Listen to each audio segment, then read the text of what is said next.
All right, thank you for meeting with me today. I wanted to take an opportunity to talk about how our second graders are doing, especially our bottom quartile kiddos. So I know that you have your data pulled up. Thank you for having that ready. And if we can just start, discussing those kids that we know we've had some interventions with, and let's see, how we're serving them. Sure. So we've been doing our middle of the year assessments, our benchmark assessments, and for the most part, we've had quite a bit of growth with most of the students. We've started with our accelerated reader program, and we started with star reading.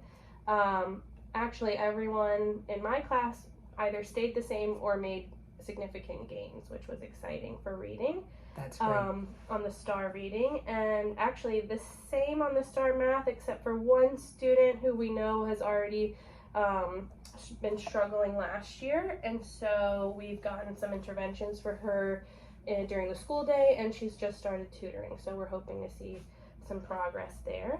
So really in our star math data, we only have one student. We have no students in the bottom quartile, which is great, and then we have two in the 25th to 49th percentile, and then everyone else is in the 75th percentile or higher, so we're happy about that.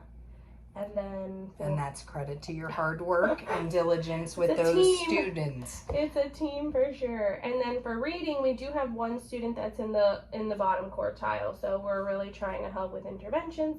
However, she's also been diagnosed with some special needs, so she's getting services for that as well.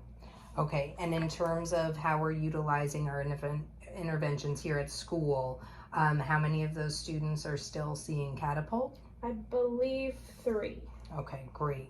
And we are seeing growth with those students? Yes. And I know that part of the goal setting that you had with that instructor was, making sure she's mirroring what's happening in the classroom so that they get that reinforcement. Absolutely. So, we're in communication every week. Great. And then the student enrichment team is involved in how many of those students? Four students. Okay. All right, great. In terms of our top quartile students, because I know this class has quite a few. Yes, it's quite the range.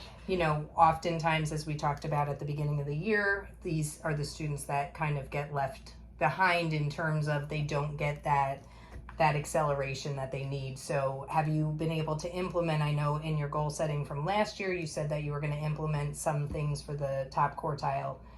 What, if anything, have you implemented, and what are our successes there? Yes, I would say it took a little bit longer than I had anticipated to get a chance to work with them in the top group specifically. But it was kind of nice to see where they started, have the middle of the year base assessments as well to see the growth, and then I would say probably the second week of January we were able to pull them in small group and give them a bit of a preview of algebra. And so now during their stream activities, they're like when they've completed their actual assignments, they are able to develop more on algebra.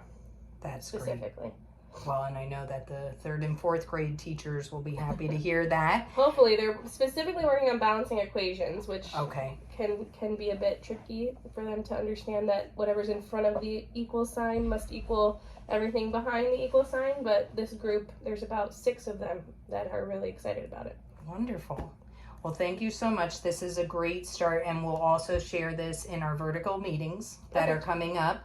And then we'll be able to look at those students, who are carryovers from year to year in both the top and the bottom quartile. Awesome. Thank you. No problem. Thank you.